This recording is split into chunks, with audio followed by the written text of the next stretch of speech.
Celui qui a trahi une relation passée pour un nouvel amour pourra-t-il trouver le bonheur dans cette nouvelle histoire? Sa vie de famille sera-t-elle pleine de joie et d'harmonie?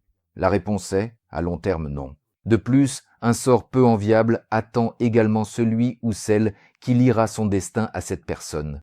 En effet, si une nouvelle intimité amoureuse commence par la trahison de la précédente, les conséquences de cet acte toucheront les deux membres du nouveau couple. Tout cela parce qu'un traître à l'amour qui ne s'est pas repenti apporte toujours sa mauvaise karma dans une nouvelle relation. Chez lui, la tendance subconsciente à commettre des bassesses est une conséquence inévitable de ces schémas psychologiques. Par conséquent, dans un avenir prévisible, ces schémas le ramèneront exactement au point de départ, entraînant avec lui celui qui s'est attaché à lui par l'âme. C'est pourquoi il serait utile d'apprendre à reconnaître à l'avance les signes d'une telle personne afin d'éviter les conséquences tragiques de ce genre de relation. En effet, vous pouvez même ignorer totalement comment sa vie s'est déroulée avant vous. Rappelez-vous que c'est précisément au moment où vous déployez pleinement les ailes de l'amour que le traître aura le plus de facilité à vous planter un couteau dans le dos.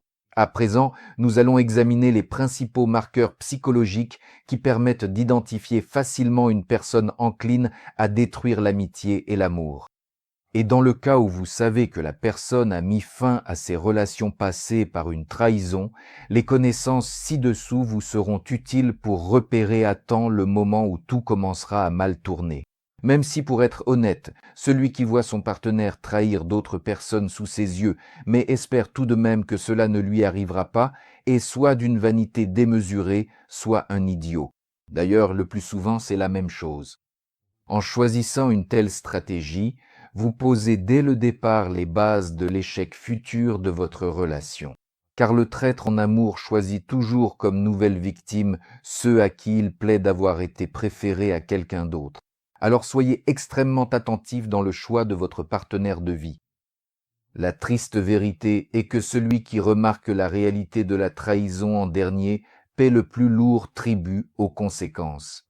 Commençons donc par dire que celui qui a trahi un amour passé commence toujours une nouvelle relation avec une certaine dose d'exaltation. C'est pourquoi, au début, il est très courant qu'il embellisse délibérément vos qualités, frôlant la flagornerie. En conséquence, les compliments deviennent rapidement pompeux, infantiles, et tout finit par se réduire à une flatterie banale, tandis que l'on perçoit très clairement dans son comportement un désir de vous plaire. Mais à cause de cette même exagération, cela ressemble davantage à de la flagornerie qu'à une véritable attention. Alors, restez sur vos gardes. Plus une personne fait appel activement à votre sentiment d'importance personnelle, plus elle vous méprise en réalité et plus elle sera prompte à vous faire du mal. De plus, dans une relation naissante, le traître a tendance à minimiser son propre rôle afin de vous mettre en valeur. Il s'efforce de toutes ses forces de montrer à quel point il a de la chance de vous avoir. Vous avez illuminé toute sa vie, l'arrachant aux ténèbres de la souffrance. Bien sûr, une telle attention peut être très agréable et, dans une certaine mesure, même méritée. Mais le problème ne vient pas de ce que vous êtes, mais de ce qu'il est, lui. Cela signifie donc qu'un jour, vous devrez payer pour toute cette servilité romantique de sa part avec vos larmes et vos souffrances intérieures. En somme, ne vous faites pas d'illusions. Aussi sincère que puisse paraître sa cour, n'oubliez pas que ces relations intimes passées ont toutes commencé par la même idéalisation de l'objet de ses soupirs, mais que tout s'est terminé de façon déplorable. Ainsi, ce dont vous êtes témoin en ce moment n'est que le fonctionnement de son pendule psychologique, qui commence toujours par une certaine dose de masochisme afin d'accumuler l'élan nécessaire au mouvement. Au début de la relation, le traître doit s'abaisser au maximum pour accumuler un stock de ressentiment, qu'il pourra ensuite vous retourner sous forme de reproche. Vous entendrez donc encore combien il a fait pour vous, alors que vous n'avez fait qu'opprimer et écraser ce pauvre malheureux. Hélas, bien souvent, celui qui aujourd'hui porte quelqu'un au nu sera le premier, demain, à le précipiter sans effort dans l'abîme. Un autre signe caractéristique d'une personne encline à trahir l'amour, c'est qu'en louant son nouveau partenaire, elle s'efforce toujours de souligner à quel point tout allait mal avec l'ancien ou l'ancienne. Mais c'est aussi absurde que de boire de l'eau pure en se rappelant sans cesse comment on buvait du poison. Si l'amour a vraiment illuminé votre vie, il n'y a aucune raison d'emporter avec vous les ténèbres du passé. L'amour, c'est avant tout une chance de purifier son âme, mais le fait est que le traître, même dans une nouvelle situation, revit toujours inconsciemment ses anciennes relations parce qu'il ne change pas. Par conséquent, au bout d'un certain temps, il commettra à nouveau une bassesse. En effet, si une personne ne sait pas apprécier ce qu'elle a eu, elle ne saura pas non plus prendre soin de ce qu'elle possède aujourd'hui. Le besoin de noircir une relation amoureuse révolue afin de mettre en valeur la lumière d'un nouvel amour n'est qu'une forme de flatterie pervertie. Dites-moi, avez-vous vraiment une si piètre opinion de vous-même que vous ne pouvez briller qu'à l'ombre de la noirceur d'autrui? Fonder un nouvel amour sur la haine de l'ancien partenaire, c'est comme poser des mines sous les fondations d'une maison. Tôt ou tard, tout finira par exploser. Bien sûr, dénigrer une relation passée ne se fait pas toujours de manière directe et grossière. Parfois, cela se fait de façon douce et subtile. On laisse entendre qu'il y avait du bon, mais qu'au fond, tout était quand même horrible. Mais si une personne vous couvre d'éloges tout en maudissant tous les autres, cela ne signifie pas qu'elle vous aime et vous respecte vraiment, mais seulement que ses propres valeurs sont misérables.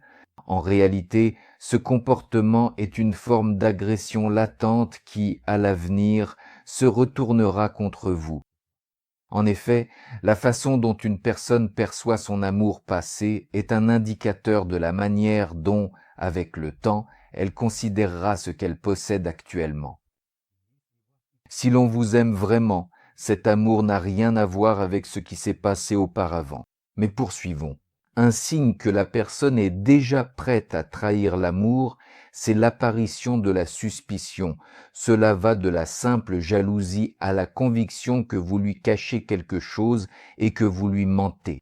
En général, il faut dire que les traîtres sont plus enclins que les autres à accuser les gens de tromperie.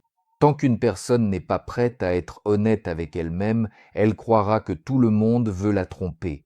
Après tout, cela flatte tellement l'amour-propre. Mais ensuite, tout va s'accélérer encore plus.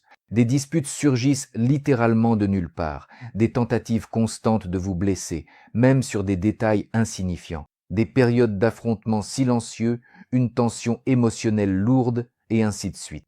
Et avant que vous ne vous en rendiez compte, celui qui vous a appelé ange hier vous appellera aujourd'hui diable. Mais attendez, est-ce que cela vous rappelle quelque chose? Après tout, cela s'est déjà produit une fois, lorsque votre bien-aimé a dénigré ses anciens partenaires. C'est vrai, à l'époque, vous étiez de l'autre côté du balancier psychologique du traître, pensant naïvement que cela ne vous arriverait pas. Mais une relation qui commence par une chute spirituelle ne sera inévitablement que la continuation de la décomposition de l'âme. En général, il faut dire qu'il est très typique pour le traître en amour de passer d'un extrême à l'autre. C'est une partie intégrante de ces schémas psychomentaux. De tels revirements brusques, à 180 degrés, lui sont nécessaires pour maintenir une amplitude émotionnelle maximale dans ses montagnes russes intérieures, et ils servent aussi d'une sorte d'étincelle d'allumage qui lui permet de se décider à commettre une bassesse.